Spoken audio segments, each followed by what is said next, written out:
La situation que traverse la France est une situation complexe. Les forces en présence sont dans une posture tranchée, ce qui fait que le président Macron a toutes les difficultés pour tirer son épingle du jeu. C'est vrai que la situation était prévisible. Le gouvernement Michel Barnier était un gouvernement fragile à l'origine. Michel Barnier a été nommé contre l'avis des forces majoritaires au Parlement. Cette première force du Parlement aujourd'hui avait proposé pour nomination Lucie Castet pour être Premier ministre. Mais le président Macron, ayant le pouvoir discrétionnaire, préféré Michel Barnier, qui est un vieux routier de la politique française, à ce poste. Une motion de censure a été votée à la majorité il y a quelques jours. L'un dans l'autre, on va dire aujourd'hui que l'horizon politique est sombre pour la France, telle que se présente la situation, qui constitue même une première, parce que depuis 1962, on n'a pas connu une situation pareille. Aujourd'hui, aucun parti n'est majoritaire au Parlement, ce qui fait que tout est possible. Le gouvernement français a connu plus de 5 chefs.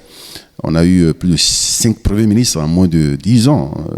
Nous avons eu Édouard Philippe au début, en 2017.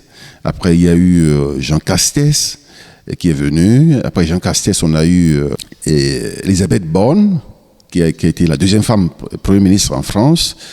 Après Gabriel Attal et Michel Barnier. Et c'est des premiers ministres qui n'ont pas eu de longue durée à la tête de l'exécutif.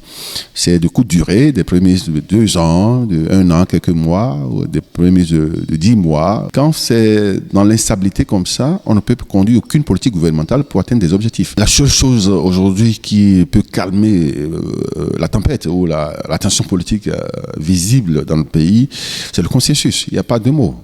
C'est que les partis politiques qui sont aujourd'hui sur l'échiquier politique national puissent s'entendre sur l'essentiel. L'essentiel, c'est la France. Aujourd'hui, la France est dos au mur parce que nous sommes, je ne vous apprends rien, quand on est en fin d'année, généralement tous les pays se dotent d'un budget. Le budget général de l'État, exercice de l'année suivante.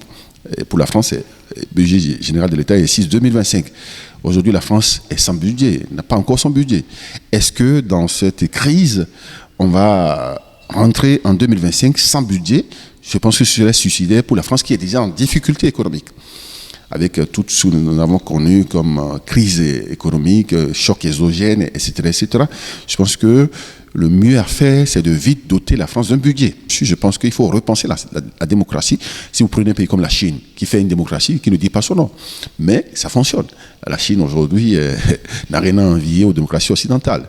Et tout se passe bien, les choses fonctionnent, et le pays évolue, il y a une croissance économique qui est au rendez-vous, il y a des réalisations qui se font. Et aujourd'hui, la Chine est presque une puissance, pas presque une grande puissance qui fait peur. Le président Macron essaye de se débattre dans